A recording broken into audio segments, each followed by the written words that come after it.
We expect our apps to load in the blink of an eye, whether we're opening them in Tokyo, Toronto, or Timbuktu. But data is bound by the laws of physics. Information traveling through fiber optic cables can only move so fast. Send a request halfway around the world, and that physical distance creates a noticeable delay, or latency. If a business runs its entire operation out of a single traditional data center, they force distant users to endure that lag. Worse, a localized power grid or natural disaster can knock their entire system offline. This visualization shows the AWS global infrastructure. It's a massive physical network designed specifically to solve both that latency problem and the vulnerability of a single point of failure. This global network represents a strategic physical architecture, a planetary-scale system engineered for speed and resilience. At the macro level, we have regions. As seen in this cluster across Europe, regions are the broad geographic areas you select to deploy your core compute resources and databases. Zoom in on a region. It's made of multiple availability zones, usually 3 to 6. Each AZ operates as a standalone unit containing discrete physical data centers. Each maintains independent, redundant power, networking, and connectivity. They are physically separated by meaningful distances.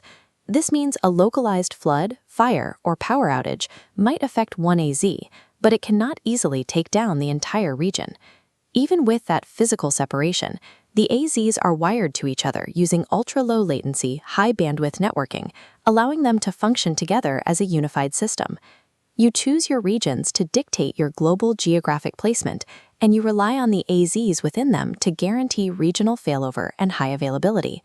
That covers the core processing. But what happens when an end user wants to load a video, and they are located thousands of miles from your nearest region? This map highlights the solution: AWS points of presence, commonly known as edge locations. AWS manages over 400 of these, spread across more than 90 cities.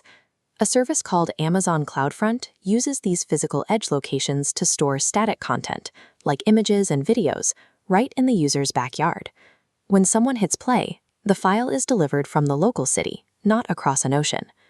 For active dynamic traffic using TCP or UDP protocols, like multiplayer gaming or live communication, caching doesn't work.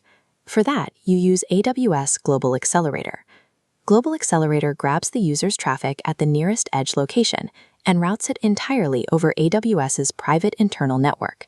This bypasses public internet congestion and can improve connection speeds by up to 60%.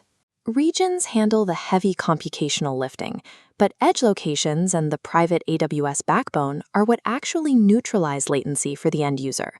Some workloads have extremely strict single-digit millisecond latency requirements, or they rely on legacy on-premises systems where even an edge location isn't close enough. To solve this, AWS built local zones. Think of a local zone as a physical extension of a region, dropping compute and storage directly into large metropolitan areas for extreme low latency performance. If you literally cannot leave your own building, you can use AWS Outposts. These are fully managed AWS server racks deployed straight into your own corporate facility. This introduces a critical detail for the exam. While AWS manages the hardware and software for Outposts, you, the customer, are entirely responsible for the physical security of that server rack. Tying this all together requires a traffic director. Route 53 acts as the global DNS, intelligently analyzing requests and routing users to the least latent deployment across the entire network.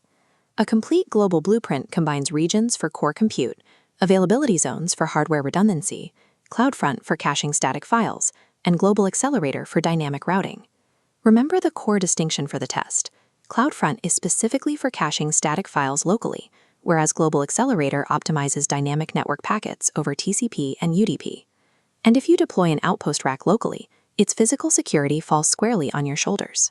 Mapping the flow of data from a local cache to an isolated availability zone establishes the technical framework required to design resilient systems and pass the exam.